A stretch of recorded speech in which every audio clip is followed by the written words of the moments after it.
Mereka tidak pernah memutar sorotan lampu ke dalam diri dan menanyakan satu-satunya pertanyaan yang berarti. Apa yang sebenarnya aku inginkan? Dan apa yang sebenarnya bisa aku kendalikan? Kebanyakan orang tidak pernah menanyakan itu. Sebaliknya, mereka terus bicara. Mereka mengumumkan, mereka bereaksi, mereka memecah fokus. Dan tahun-tahun pun berlalu begitu saja tanpa arti. Jika kamu masih menyimak sampai detik ini, itu karena ada sesuatu di dalam dirimu yang sudah siap untuk cara yang berbeda. Kamu lelah dengan kebisingan. Kamu penat dengan segala sandiwara. Kamu sudah selesai memberikan energimu untuk hal-hal yang tidak mendukung pertumbuhanmu. Kamu ingin waktumu kembali. Kamu ingin fokusmu kembali. Kamu ingin dirimu yang dulu kembali. Dan kabar baiknya adalah, kamu tidak butuh izin siapapun. Kamu tidak butuh rencana yang sempurna. Kamu tidak perlu menunggu momen yang tepat. Kamu hanya perlu memahami satu hal. Kebiasaan yang mengubah segalanya tidaklah berisik. Ia tidak dramatis. Ia tidak menuntutmu untuk mengumumkannya ke dunia, mengunggahnya ke media sosial atau meyakinkan orang lain untuk ikut bersamamu. Justru sebaliknya, ia tenang. Ia ada di dalam diri. Ia tidak terlihat oleh siapapun kecuali dirimu. Dan itu dimulai saat kamu mengambil satu keputusan sederhana. Fokus pada dirimu sendiri, dan tetaplah diam. Lantas seperti apa sebenarnya kebiasaan ini? Mari kita bedah, karena ini jauh lebih sederhana dari yang kamu pikirkan, namun bukan berarti mudah.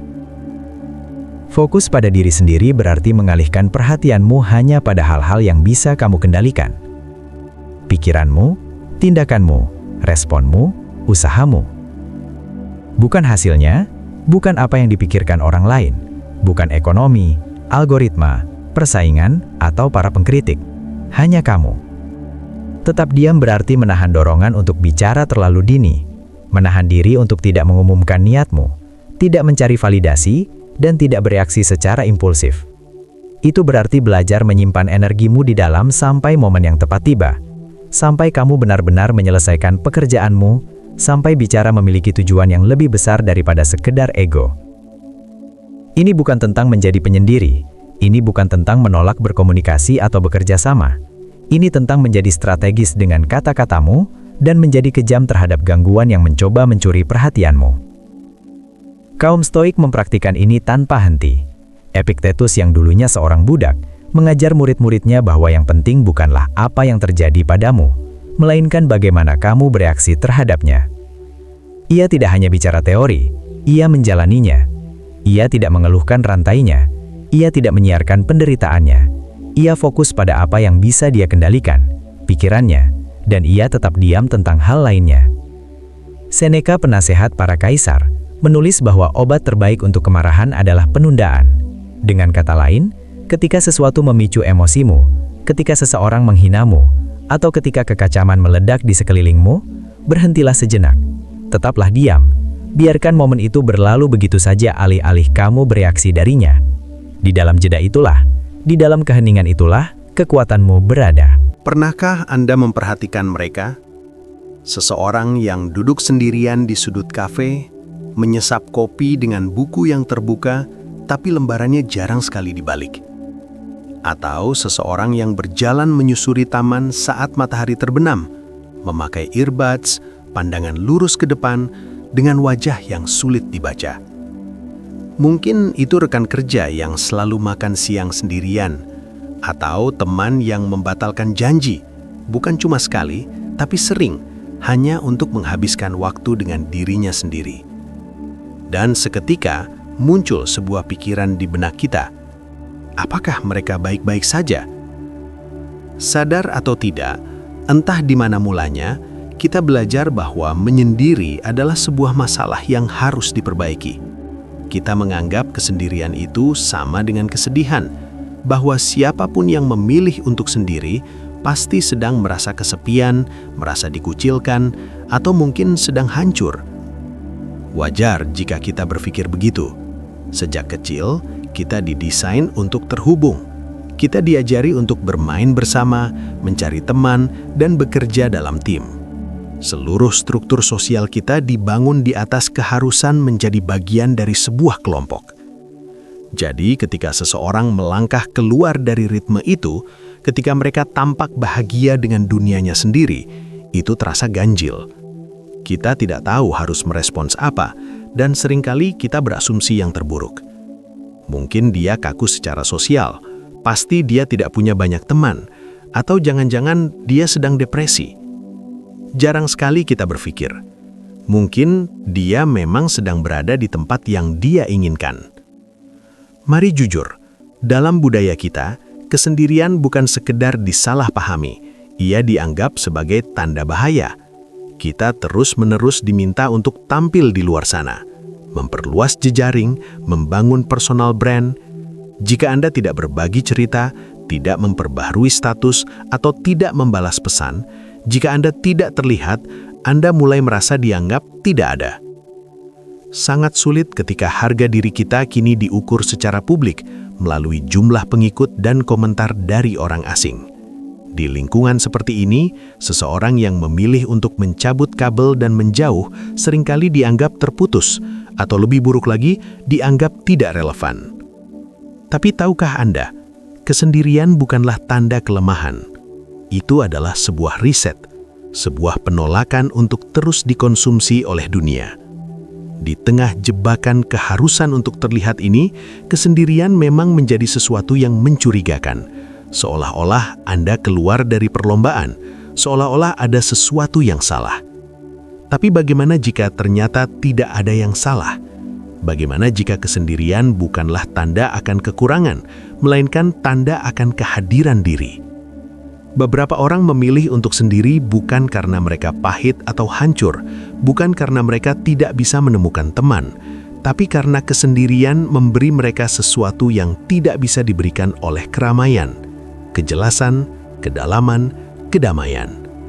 Mereka tidak butuh lebih banyak kebisingan. Mereka sudah lelah berpura-pura, lelah dengan obrolan basa-basi yang dangkal, lelah harus selalu menyala. Dalam kesendirian, mereka bisa bernapas. Mereka bisa mengingat kembali siapa diri mereka sebenarnya. Mungkin ini bukan tentang hilangnya koneksi, tapi justru awal dari sebuah koneksi yang lebih jujur. Jadi, mari kita berhenti sejenak sebelum menghakimi, sebelum mendiagnosis atau berasumsi. Mari ajukan pertanyaan yang lebih baik. Bagaimana jika kesendirian bukanlah tanda kelemahan, melainkan sebuah kekuatan? Pertanyaan sebenarnya adalah, mengapa sebagian orang sengaja memilih untuk sendiri? Karena ketika Anda mengupas semua asumsi itu, Anda akan menemukan sebuah keberanian dalam kesendirian. Bukan jenis kesepian yang tiba-tiba menyergapmu di ruang kosong, tapi jenis kesendirian yang Anda masuki dengan sengaja, dengan kesadaran penuh. Kita sering menganggap kesendirian sebagai sesuatu yang pasif, sesuatu yang terjadi begitu saja pada orang lain. Namun, bagi banyak orang, itu bukan kondisi di mana mereka terjatuh, melainkan ruang yang mereka bangun dengan sengaja berulang kali. Ini adalah sebuah tindakan nyata untuk mengukir kejernihan mental di tengah dunia yang tidak pernah berhenti bicara. Dan inilah bagian yang benar-benar mengejutkan. Menyendiri bukan selalu tentang kebutuhan untuk mengisi ulang energi. Ini bukan sekedar tentang menjadi seorang introvert atau karena merasa kewalahan. Terkadang, ini hanyalah tentang keinginan untuk menemukan kejujuran yang lebih dalam di hari-hari kita. Mencari ruang lebih untuk berpikir, mencari keheningan di sela-sela kebisingan. Kesendirian memberi Anda sesuatu yang sangat langka di dunia modern saat ini. Kendali penuh atas perhatian Anda sendiri. Tidak ada orang lain yang mendikte pikiran Anda. Tidak ada orang lain yang mengatur ritme hidup Anda. Ini adalah kesempatan untuk melangkah mundur dari segala kepura-puraan dan bertanya pada diri sendiri. Apa yang sebenarnya aku pikirkan? Apa yang sebenarnya aku rasakan? Bagi sebagian orang, menyendiri bukanlah tentang menarik diri dari dunia. Ini adalah tentang pulang kembali ke diri mereka sendiri. Mereka tidak sedang berusaha untuk menghilang. Mereka sedang berusaha terhubung kembali dengan hal-hal yang berarti, dengan apa yang nyata, dan dengan siapa mereka sebenarnya saat tidak ada satupun pasang mata yang melihat. Ini adalah sebuah gagasan yang radikal di dunia yang terobsesi dengan kontak tanpa henti. Di dunia di mana koneksi adalah mata uang, di mana jika Anda tidak selalu tersedia, Anda dianggap tidak peduli. Dan jika Anda tidak dikelilingi banyak orang, Anda dianggap sedang kehilangan sesuatu. Tapi bagaimana jika Anda tidak menghilangkan apapun? Bagaimana jika sebenarnya Anda sedang melindungi sesuatu? Ada sebuah kutipan dari Marcus Aurelius yang berbunyi, "Tidak ada tempat di mana manusia dapat menemukan tempat peristirahatan yang lebih tenang dan lebih damai selain di dalam jiwanya sendiri." Itulah arti kesendirian yang sebenarnya bagi sebagian orang. Sebuah tempat peristirahatan, bukan dari orang lain, tapi dari segala hal yang menarik mereka menjauh dari jati diri mereka. Sebuah tempat untuk menyelaraskan kembali pikiran, sebuah tempat untuk mengingat kembali siapa kita. Ini bukan tentang menjadi seorang pertapa. Ini bukan penolakan terhadap hubungan sosial. Ini hanyalah sebuah ruang yang sengaja diciptakan. Ruang untuk mendengar pikiran Anda sendiri tanpa gangguan. Untuk ada, tanpa perlu disunting. Untuk hidup, meski sejenak, tanpa perlu bersandiwara. Dan begitu Anda menyadari hal itu, pertanyaannya pun bergeser. Bukan lagi mengapa ada orang yang memilih untuk sendiri, melainkan bagaimana mungkin mereka tidak memilihnya. Jadi dalam video ini, kita akan membahas pertanyaan itu dengan serius. Kita akan melihat kesendirian bukan sebagai kegagalan sosial, melainkan sebagai sesuatu yang lebih kaya, lebih dalam, bahkan filosofis. Kita akan menjelajahi mengapa beberapa orang sengaja memilih untuk sendiri, dan mengapa pilihan itu mungkin merupakan salah satu hal paling manusiawi yang bisa kita lakukan. Dan mungkin, hanya mungkin, ini bukan tentang menarik diri dari kehidupan. Mungkin ini justru tentang melangkah sepenuhnya ke dalam kehidupan, tanpa semua kebisingan itu. Karena terkadang, hal paling keras di dunia ini adalah keheningan Anda sendiri yang meminta untuk didengarkan. Mari kita mulai dengan sesuatu yang mungkin akan mengejutkan Anda. Kesendirian bukanlah keanehan modern, ia adalah pencarian kuno. Jauh sebelum ada smartphone dan jadwal yang padat, orang-orang sudah mencari ketenangan. Bukan karena mereka antisosial, tapi karena mereka mengejar sesuatu yang lebih dalam. Ambil contoh kaum Stoik. Marcus Aurelius, seorang kaisar Romawi, terus-menerus menulis tentang kesendirian. Bukan sebagai isolasi, melainkan sebagai tempat perlindungan internal. Ia tidak sedang berbicara tentang melarikan diri dari kehidupan. Dia sedang berbicara tentang melangkah ke dalam diri demi sebuah kejelasan. Bagi kaum Stoik, kesendirian bukanlah penarikan diri, melainkan sebuah disiplin, sebuah jalan untuk kembali pada logika saat dunia terasa kacau.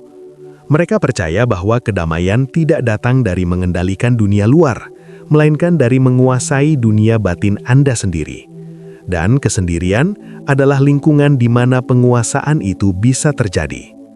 Seneca, filsuf Stoik lainnya, pernah berkata, "Seseorang akan tetap tidak bahagia meski ia menguasai dunia sekalipun, jika ia tidak merasa bahwa dirinya adalah segalanya bagi dirinya sendiri." Menyendiri itu tidak selalu tentang kebutuhan untuk mengisi ulang energi. Ini bukan sekedar tentang menjadi introvert atau karena merasa kewalahan. Terkadang ini hanyalah tentang keinginan untuk menemukan lebih banyak kejujuran dalam menjalani hari, tentang ruang lebih untuk berpikir, dan tentang mencari sedikit keheningan di sela-sela kebisingan dunia. Kesendirian memberi Anda sesuatu yang sangat langka di dunia modern saat ini, kendali penuh atas perhatian Anda sendiri. Tidak ada orang lain yang mendikte pikiran Anda. Tidak ada orang lain yang mengatur ritme hidup Anda. Ini adalah kesempatan untuk melangkah mundur dari segala akting di depan orang lain dan bertanya, apa yang sebenarnya aku pikirkan? Apa yang sebenarnya aku rasakan? Bagi sebagian orang, kesendirian bukan tentang melarikan diri dari dunia. Ini adalah tentang pulang kembali ke diri mereka sendiri. Mereka tidak sedang mencoba untuk menghilang. Mereka sedang berusaha terhubung kembali dengan hal-hal yang berarti, dengan apa yang nyata, dan dengan siapa mereka sebenarnya saat tidak ada satupun pasang mata yang mengawasi. Ini adalah sebuah gagasan yang radikal di tengah dunia yang terobsesi dengan koneksi tanpa henti, di mana koneksi dianggap sebagai mata uang, di mana jika Anda tidak selalu tersedia, Anda dianggap tidak peduli, dan jika Anda tidak dikelilingi banyak orang, Anda dianggap sedang kehilangan sesuatu. Tapi bagaimana jika Anda tidak kehilangan apapun? Bagaimana jika Anda sebenarnya sedang melindungi sesuatu? Ada sebuah kutipan dari Marcus Aurelius yang berbunyi, "Tidak ada tempat bagi manusia untuk menemukan peristirahatan yang lebih tenang dan lebih damai selain di dalam jiwanya sendiri." Itulah arti kesendirian yang sebenarnya bagi sebagian orang. Sebuah tempat peristirahatan, bukan dari orang lain, melainkan dari segala hal yang menarik mereka menjauh dari jati diri mereka. Sebuah tempat untuk menyelaraskan kembali tujuan hidup, sebuah tempat untuk mengingat kembali siapa kita. Ini bukan tentang menjadi seorang pertapa, ini bukan sebuah penolakan terhadap hubungan sosial, ini hanyalah sebuah ruang yang sengaja diciptakan. Ruang untuk mendengar pikiran Anda sendiri tanpa gangguan, untuk ada tanpa perlu disunting, untuk hidup meski sejenak tanpa perlu bersandiwara. Dan begitu Anda menyadari hal itu, pertanyaannya pun bergeser. Bukan lagi mengapa ada orang yang memilih untuk sendiri, melainkan bagaimana mungkin mereka tidak memilihnya. Jadi, dalam video ini, kita akan membahas pertanyaan itu dengan serius. Kita akan melihat kesendirian bukan sebagai kegagalan sosial, melainkan sebagai sesuatu yang lebih kaya, lebih dalam, bahkan filosofis. Kita akan menjelajahi mengapa beberapa orang sengaja memilih untuk sendiri, dan mengapa pilihan itu mungkin merupakan salah satu hal paling manusiawi yang bisa kita lakukan.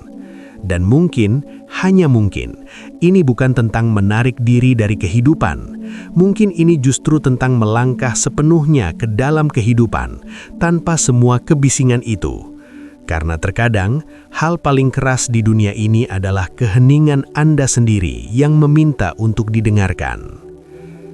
Mari kita mulai dengan sesuatu yang mungkin akan mengejutkan Anda. Kesendirian bukanlah sebuah keanehan di zaman modern. Ia adalah pencarian kuno. Jauh sebelum ada smartphone dan jadwal yang padat, manusia sudah mencari ketenangan. Bukan karena mereka antisosial, tapi karena mereka mengejar sesuatu yang lebih dalam. Ambil contoh kaum Stoik. Marcus Aurelius, seorang kaisar Romawi, terus-menerus menulis tentang kesendirian, bukan sebagai isolasi, melainkan sebagai tempat perlindungan internal. Dia tidak sedang berbicara tentang melarikan diri dari kehidupan. Dia sedang melangkah ke dalam diri demi sebuah kejelasan. Bagi kaum Stoik, kesendirian bukanlah sebuah penarikan diri, melainkan sebuah disiplin.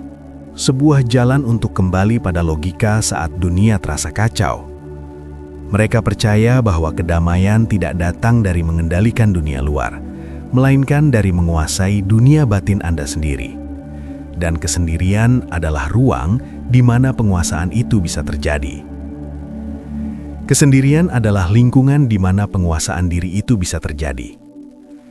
Seneca, seorang filsuf Stoik lainnya, pernah berkata, "Seseorang akan tetap tidak bahagia meski ia menguasai dunia, jika ia tidak menganggap dirinya sendiri sebagai kebahagiaan tertinggi."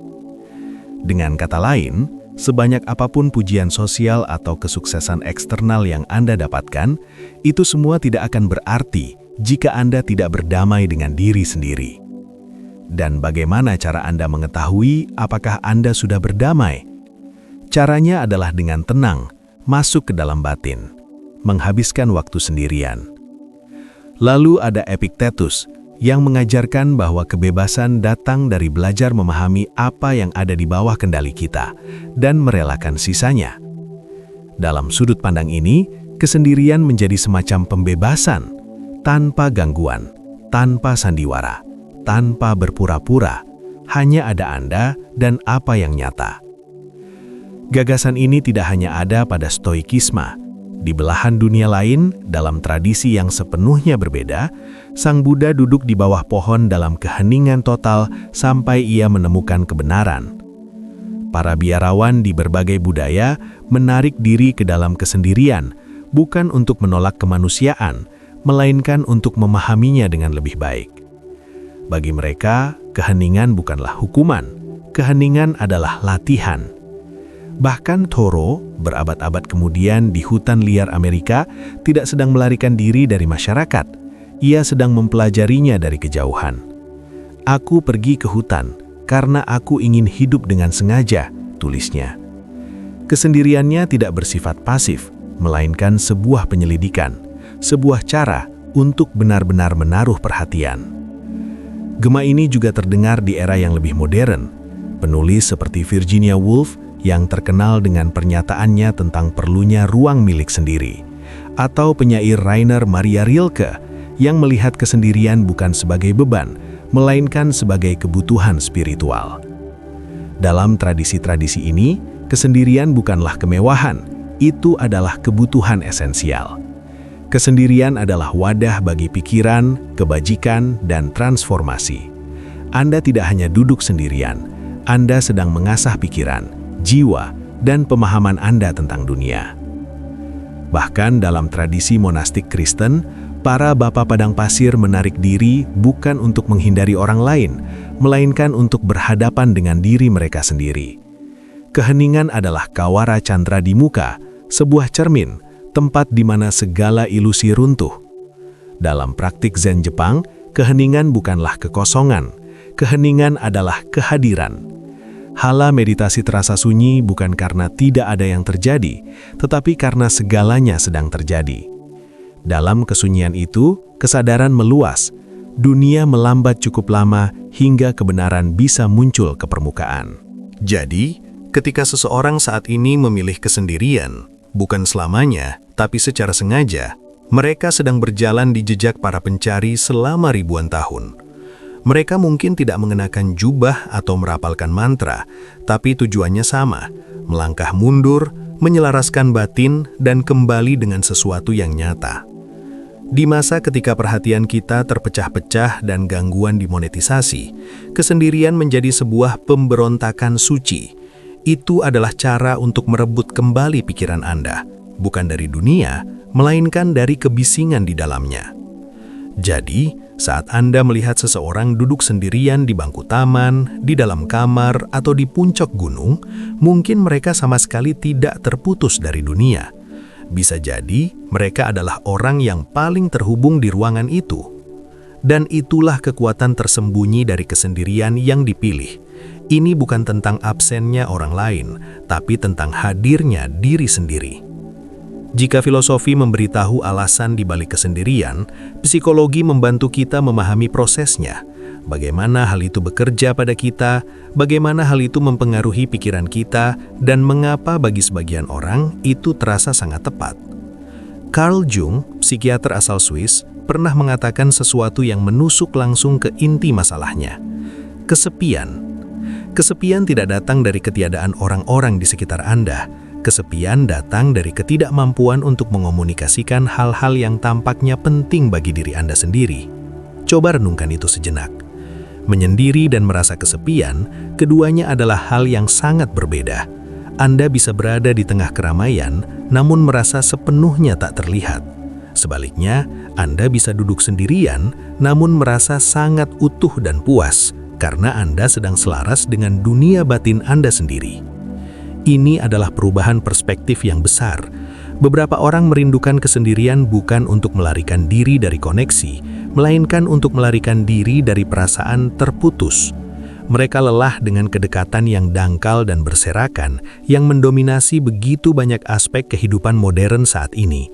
Obrolan basa-basi, stimulasi yang berlebihan, percakapan yang tidak pernah menyentuh dasar, semua itu melelahkan. Para psikolog telah lama mempelajari ini.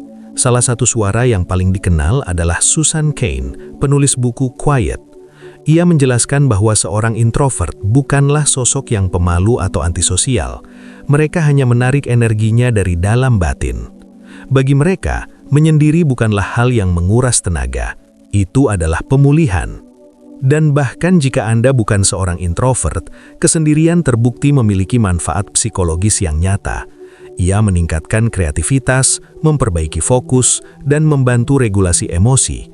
Orang-orang yang secara rutin meluangkan waktu untuk menyendiri secara sengaja cenderung memiliki rasa percaya diri yang lebih kuat.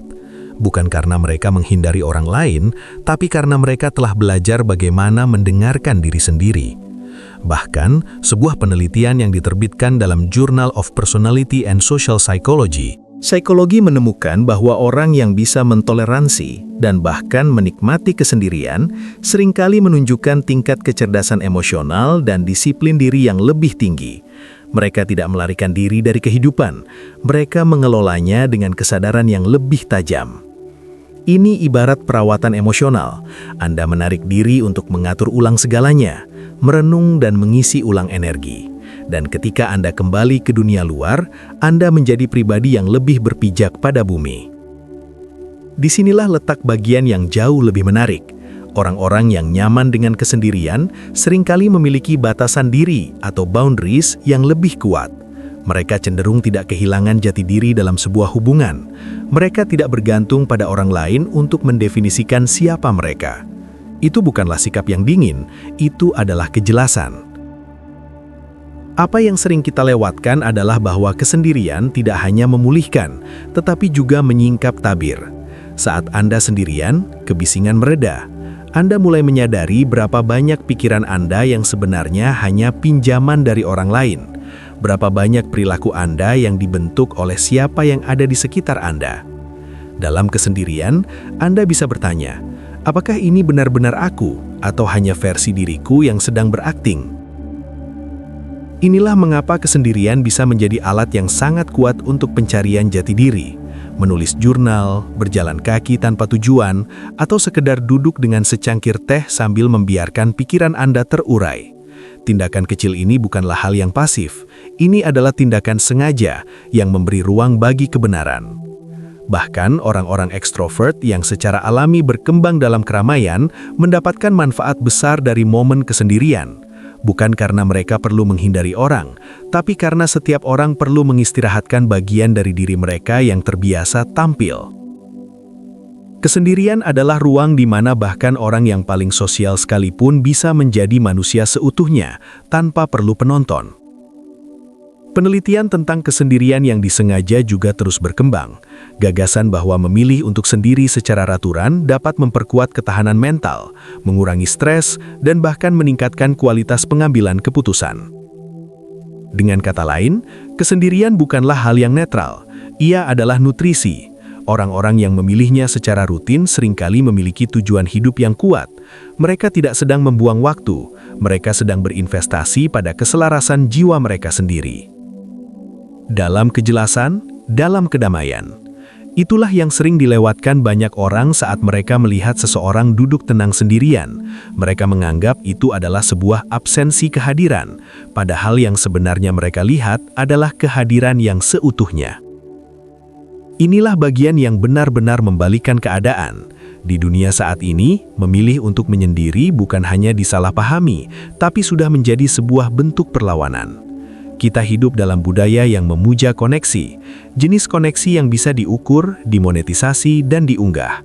Ada tekanan untuk selalu tersedia, selalu memperbaharui status, dan selalu menyala.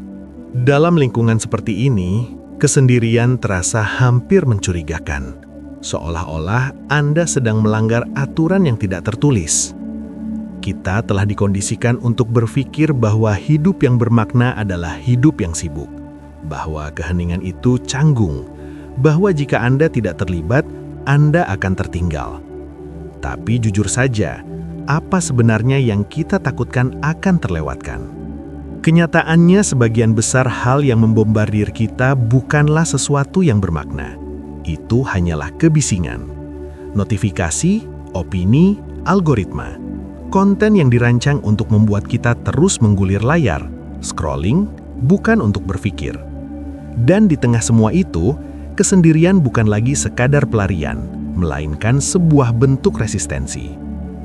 Ketika Anda memilih untuk sendiri, Anda sedang melakukan sesuatu yang benar-benar berlawanan dengan kecepatan dunia. Anda sedang berkata, "Aku tidak butuh asupan terus-menerus untuk merasa hidup. Aku tidak butuh penonton untuk merasa ada. Itu adalah pemikiran yang radikal. Itulah sebabnya semakin banyak orang beralih ke retret keheningan, detoks digital, hingga gaya hidup minimalis. Tujuannya bukan untuk melarikan diri dari dunia selamanya, tapi untuk mengingat kembali seperti apa rasanya hidup saat semuanya tenang. Saat hidup itu benar-benar menjadi milik Anda. Coba pikirkan tentang retret Vipassana. 10 hari dalam keheningan, tanpa ponsel, tanpa bicara, hanya duduk dengan pikiran Anda sendiri. Ribuan orang melakukannya dengan sukarela setiap tahun. Mengapa? Karena jauh di lubuk hati, kita tahu bahwa kita telah kehilangan sesuatu di tengah kebisingan ini, dan kesendirian mungkin bisa membantu kita menemukannya kembali. Bahkan para seniman dan pemikir, orang-orang yang sangat ekspresif sekalipun, seringkali menghilang ke dalam kesendirian untuk menghasilkan karya terdalam mereka. Bukan karena mereka bersembunyi, tapi karena di sanalah kejelasan bernaung. Dalam keheningan, di ruang kosong di antara tumpukan tuntutan. Namun pilihan ini tidak selalu terlihat indah. Awalnya mungkin akan terasa sepi. Dunia tidak akan bertepuk tangan saat Anda menarik diri. Dunia tidak akan memvalidasi keheningan Anda. Justru sebaliknya, dunia akan mempertanyakannya. Itulah harga yang harus dibayar saat Anda turun dari mesin lari kehidupan. Anda kehilangan visibilitas, tapi Anda mendapatkan visi. Kita jarang membicarakan dampak buruk dari koneksi yang terus-menerus, padahal dampaknya nyata. Burnout, kecemasan, hingga kehilangan jati diri. Saat Anda selalu bereaksi, selalu terhubung, Anda berhenti menjadi diri sendiri. Anda hanya sedang bermain peran, dan perlahan Anda lupa siapa diri Anda sebelum pertunjukan itu dimulai. Kesendirian memutus siklus itu. Ia memberi Anda ruang untuk berhenti berakting dan mulai menjadi diri sendiri lagi. Bahkan bahasa kita mencerminkan rasa tidak nyaman terhadap kesendirian. Kata-kata seperti penyendiri atau pertapa seringkali terdengar menyakitkan. Kita jarang menggunakannya dengan nada kagum. Tapi mengapa? Mengapa terasa aneh untuk menginginkan ruang pribadi, ritme pribadi, dan mendapatkan kembali pikiran kita sendiri? Kenyataannya kesendirian mengancam status quo. Ia melangkah keluar dari algoritma. Ia menolak pembaharuan status yang konstan, identitas yang dikurasi, dan spiral reaksi yang tak berujung. Dan karena alasan itulah, kesendirian itu sangat kuat. Ia juga sangat manusiawi. Setiap budaya di sepanjang sejarah selalu memiliki para pencarinya sendiri. Karena tujuannya bukanlah untuk menjadi penyendiri selamanya. Tujuannya adalah untuk mengenal diri sendiri dengan cukup baik, sehingga Anda tidak pernah merasa kesepian saat sedang bersama diri sendiri. Dan ketika itu terjadi, setiap koneksi yang Anda bangun akan menjadi lebih nyata. Setiap percakapan akan terasa lebih mendalam. Anda tidak lagi mengemis untuk diterima, atau merasa harus memiliki. Anda menawarkan kehadiran yang kokoh, utuh, dan berakar kuat. Pada akhirnya, kesendirian bukanlah akhir dari sebuah hubungan. Ia adalah fondasinya. Jadi, inilah kebenaran yang sunyi itu. Beberapa orang memilih untuk sendiri karena di sanalah kejernihan mereka berada. Di sanalah kreativitas dan keberanian mereka bernaung. Bukan di tengah kebisingan, bukan pula di dalam keramaian, melainkan dalam ketenangan yang telah mereka pelajari untuk dipercayai. Dan mungkin dunia butuh sedikit lebih banyak ketenangan itu, bukan karena kita tidak saling membutuhkan, tapi karena kita perlu mengenal diri kita sendiri sebelum kita benar-benar bisa hadir untuk orang lain. Itulah hadiah dari kesendirian, dan ia menunggu dengan sabar bagi siapapun yang bersedia mendengarkan. Mungkin kesendirian adalah tempat di mana kejernihan bermula. Namun kejernihan saja tidaklah cukup. Anda bisa duduk dalam keheningan selama berjam-jam, melihat diri Anda sepenuhnya, memahami apa yang perlu diubah, tapi tetap saja Anda merasa jalan di tempat. Sebab tidak ada yang benar-benar berubah sampai Anda sendiri yang memulainya. Jika video ini membantu Anda melihat kesendirian dari sudut pandang yang baru, silahkan tekan tombol like. Itu akan memberitahu saya bahwa konten seperti ini bermanfaat bagi Anda. Dan jika ada seseorang dalam hidup Anda yang mungkin sedang membutuhkan sedikit ketenangan, jangan ragu untuk membagikan video ini kepada mereka. Dan ketika Anda sudah siap untuk mengambil langkah berikutnya, langkah yang membawa Anda dari sekedar tahu menjadi melakukan, klik video yang muncul di sini. Ingat, tidak ada yang berubah sampai Anda melakukan hal ini. Ini bukan tentang melakukan lebih banyak hal, tapi tentang memulai dengan cara yang berbeda. Sampai jumpa di sana.